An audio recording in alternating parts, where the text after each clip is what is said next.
Halo semua, selamat datang di channel Cece Santi Official. Nah, sebelumnya ini aku mau bahas mengenai mobil yang aku tunggu-tunggu banget. Apalagi kalau bukan Mitsubishi Xpander Cross.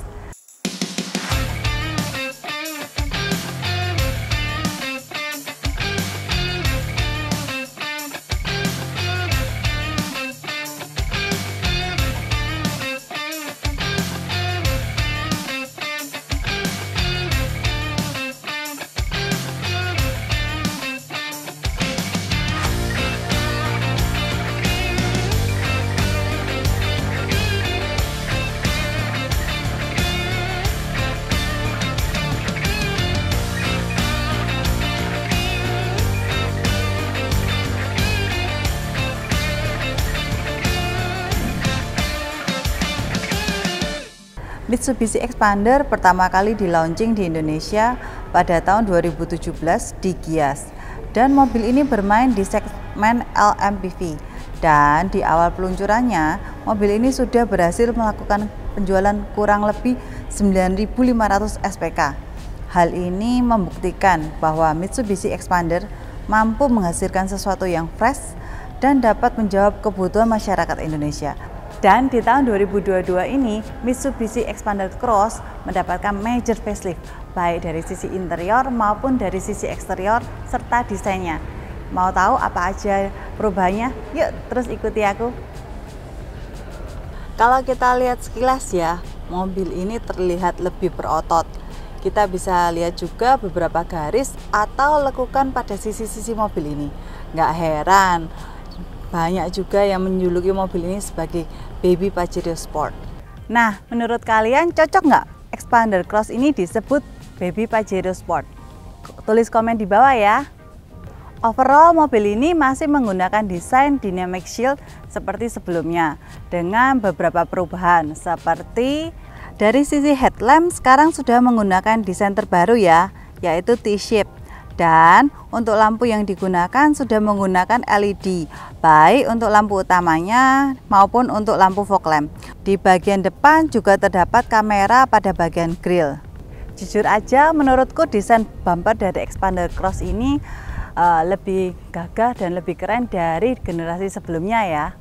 Untuk mesinnya sendiri masih sama ya dengan generasi sebelumnya, menggunakan mesin 1500 cc Mivec DOHC yang mampu menghasilkan tenaga 105 horsepower dengan torsi 141 Nm. Untuk velgnya berukuran 17 inch dengan desain baru dan juga dual tone. Dan kalau kita perhatikan di bagian sisi wheel arch moldingnya ya, ini lebih tipis dari generasi sebelumnya. Jadi secara fitment lebih pas. Dan satu lagi yang aku suka dari mobil ini adalah ground clearance-nya yang cukup tinggi. Sangat cocok buat jalanan kota di Surabaya. Nah, sekarang kita lihat di sisi belakang. Kalau dari sisi belakang terlihat beberapa perubahan ya guys. Perubahan pertama ada pada desain lampu belakang, yang sekarang sudah menggunakan desain T-shape seperti bagian depan. Dan untuk stop lamp juga sudah menggunakan LED, namun untuk lampu mundur masih menggunakan bohlam. Kita bisa lihat bagian frame-nya juga sudah berbeda ya, mengikuti desain Mitsubishi Xpander Cross yang baru sekarang. Kita juga bisa lihat untuk bagian bumpernya juga sudah lebih kokoh lagi, juga ditambahi dengan kamera mundur serta sensor parking di bagian sini. Untuk bagian bagasi mobilnya sama seperti Xpander sebelumnya, yaitu terdapat storage di bagian sini. Juga kita apabila mau menambahkan ruang bagasi lagi, kita bisa menarik bangku ketiga bagian belakang yang sudah dibagi 50-50 serta sudah rata lantai ya guys. Untuk bagian belakang detailnya ya guys, ada untuk colokan 12 volt di sini, ada storage di sini, bisa buat taruh HP satu atau taruh HP di sini, dan juga ada cup holder di sisi kanan maupun di sisi kirinya. Nah, untuk bagian tengah sama seperti yang sebelumnya ya guys ya, terdapat AC yang masih putaran seperti sebelumnya. Kemudian kalau kalian mau nurunin armrest ini, ditarik bagian sini ya, agak keras nariknya, oke. Nah, bisa seperti ini. Ada dua sisi cup holder bagian sini.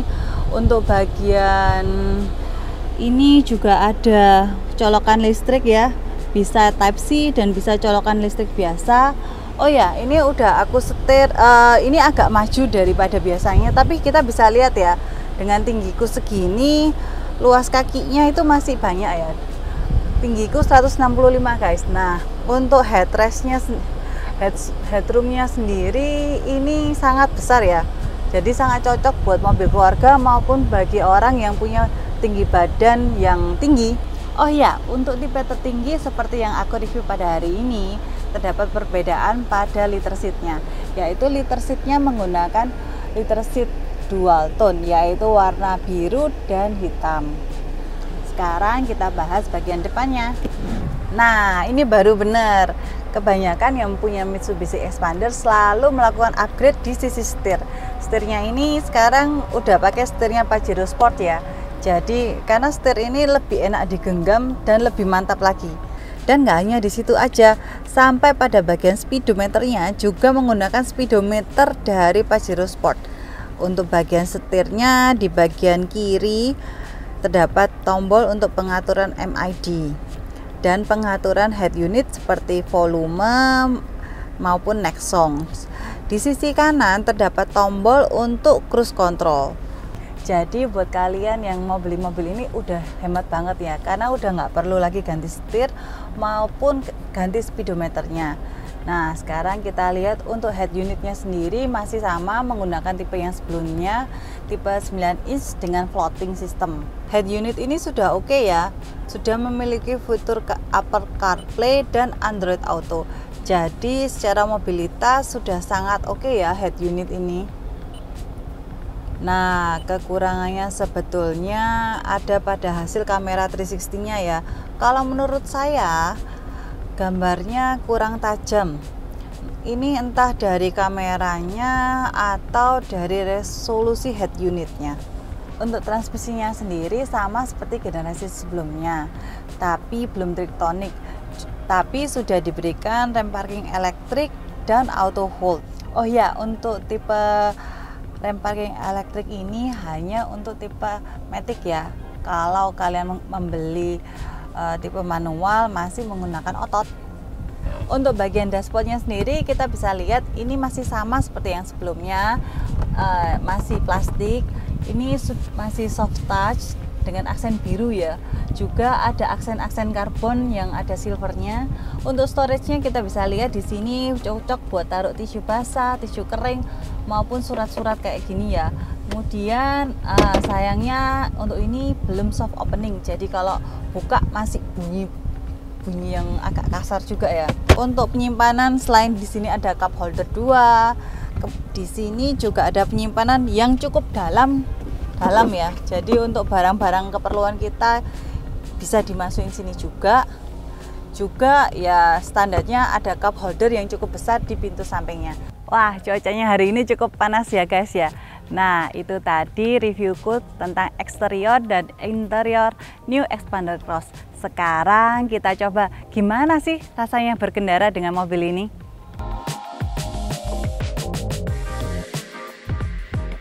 Jadi mobil Xpander X-Cross ini digadang-gadang sebagai mobil baby Pajero Sport. Ya, menurutku sih lebih empuk yang ini ya guys ya, karena sasisnya sendiri untuk Pajero Sport itu menggunakan sasis leather frame, sedangkan di Xpander ini menggunakan sasis monocoque. Jadi pasti dari tingkat kenyamanannya lebih nyaman mobil ini. Nah, lainnya lagi ya kalau dibandingkan dengan Pajero Sport, kalau dari setirnya ini udah setirnya Pajero ya. Dari speedometernya juga udah speedometernya Pajero. Tapi kalau kita bisa lihat desainnya lainnya udah jelas beda dari segi elegan, mewahnya. Itu lebih mewah mobil Pajero daripada mobil Xpander ini. Tapi dari kenyamanannya mobil ini sebenarnya karena ground clearance-nya tidak setinggi Pajero, jadi kalau kita naik dari bawah ke atas itu lebih nyaman di mobil ini. Untuk anak-anak pun lebih nyaman di mobil ini karena nggak setinggi Pajero ya. Untuk kedapnya, kekedapan di sini menurutku sudah cukup kedap. Jadi udah nyaman juga dikendarai. Suara mesin di sini kita udah, mungkin kalian bisa dengar ya. Suara mesin aku juga udah nggak dengar suara mesinnya.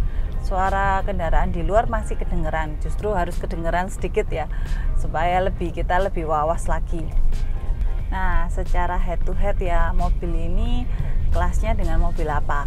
Mobil ini kelasnya dengan mobil XL7 dan Honda BR-V. Nah, untuk perbandingannya sendiri, mobil ini lebih berat daripada Honda BR-V. Jadi tentunya untuk kecepatannya lebih cepat Honda BR-V. Hal itu bisa dibuktikan ya. Untuk mencapai kecepatan 100 km per jam, mobil ini membutuhkan waktu 12,9 detik. Sedangkan di Honda BR-V hanya membutuhkan waktu 12 detik saja. Tapi sekali lagi, karena mobil ini jauh lebih berat daripada Honda BR-V, tapi hal itu membuat mobil ini pastinya lebih stabil kalau di jalan ya. Nah, biar kalian lebih jelas lagi mengenai mobil ini, aku akan ngobrol-ngobrol bersama supervisor dari Mitsubishi Srikandi Wiyung. Halo Ko, kenalan dulu sama viewerku. Siapa Ko? Nama saya Reki, supervisor dari Srikandi Wiyung, Surabaya. Nah, kali ini tolong Ko bahasin mobil yang aku gunain buat test drive ini mobil apa sih? Ini mobil New Xpander Cross yang baru di launching bulan Agustus, dan ada dua tipe manual dan tipe CVT Premium. Oh, berarti tidak sama dengan yang seri sebelumnya ya? Betul, karena yang seri sebelumnya ada tiga tipe, tipe manual, Matic dan Matic Premium. Nah, di sini dia ada pembaruan di mesin. Mesinnya yang dari otomatis percepatan 5 percepatan diganti ke CVT 5 percepatan. Jadi mesinnya jadi lebih halus. Dari segi interior sendiri, dia ada perubahan di setir, di meter cluster atau panel kecepatan. Dia mengikuti modelnya Pajero Sport dari segi setir dan LCD meter cluster. Dari segi AC, dia sudah digital. Kalau yang sebelumnya masih bentuk muter. Kalau yang ini ya AC-nya ya? AC-nya sudah bentuk digital. Dan dari segi handremnya sudah menggunakan electric parking brake dan auto hold. Kalau yang sebelumnya masih menggunakan tuas manual. Meskipun di varian Matic-nya? Meskipun di varian Matic-nya. Oh, oke. Untuk harganya sendiri kok, mobil ini kan berarti ada dua varian. Ya. Harganya masing-masing berapa? Kalau yang sama promonya kok? Yang tipe manual harga OTR Jawa Timurnya di angka 318.100.000 rupiah. Kalau untuk yang CVT Premium harga OTR Jawa Timurnya di angka 343.700.000 rupiah. Untuk diskon awal tahun, kita masih menjual unit 2000 rangka 2022. Jadi diskonnya bisa mencapai 18 juta. Itu sama ya, varian yang manual sama Matic tetap diskon 18 juta? Berbeda, diskon yang manual lebih kecil 16 juta karena untuk peminatnya lebih banyak ke yang CVT Premium. Oh, yang Matic? Iya, yang Matic otomatis. Kalau untuk kalau rangka mobilnya yang tahun 2023 apakah juga didiskon kok? Sementara belum ada. Kemudian ada promo apa lagi kok? Kalau kan nggak dapat ini ya, apa ini? Kaca film. Kaca itu yang talang air. Oke. Apa aja bawaannya? Apa aja yang kita mesti di add on gitu kok? Oke. Untuk bawaan mobilnya sendiri dari dealer itu kaca film. Kaca filmnya kalau untuk yang manual itu Konica Minolta ICU. Kalau untuk yang CVT Premium itu Vicul. Untuk standar kegelapannya bawaan dari pabrik, untuk bagian depan 20%, untuk bagian kanan kiri belakang itu 60%. Yang lainnya dapatnya seperti karpet set, karpet karet, lembaran, plat jalan sementara 1 bulan, dan paket Smart Silver. Paket Smart Silver itu apa sih? Paket servis yang ketentuannya kita tinggal pakai aja selama 4 tahun atau 50.000 kilo, mana yang tercapai lebih dulu itu free jasa, oli, dan part sesuai dengan penggantian. Apa aja yang nggak di cover itu seperti yang habis pakai, seperti kampas rem, ban, itu sih. Kalau yang lain tetap di cover. Nah, buat viewers Ceci Santi nih yang ada di Jawa Timur atau di Surabaya, bisa hubungi siapa kok? Bisa hubungin saya, sales supervisor Reki, di nomor telepon 0822 453 70008. Kita bisa cover all Jawa Timur dan tidak ada tambahan biaya apapun itu, kecuali BBN yang mengikuti Samsat dan juga biaya progresif. Buat kalian jangan khawatir ya, nomor telepon Koreki maupun dealer yang aku test drive ini bakal aku taruh di komentar box di bawah. Nah, terima kasih ya Koreki udah ditemani test drive-nya, udah dijelasin juga mobil ini kayak gini. Ternyata cuman ada 2 ya. Iya, ada 2 aja, yang memang sebelumnya ada 3. Nah, kesimpulanku buat mobil ini ya, pertama mobil ini kan tadi aku sebut sebagai mobil baby Pajero Sport. Menurutku hal itu nggak cocok ya, karena dari sisi kenyamanan berkendara sangat jauh berbeda dengan mobil Pajero. Nah, kemudian dibandingkan mobil ini dibandingkan dengan mobil Honda BR-V, ya dari sisi kecepatannya agak kurang ya, jadi lebih cepat mobil BR-V daripada mobil ini. Namun dari sisi kenyamanan berkendara, mobil ini jauh lebih nyaman jika dikendarai bersama keluarga.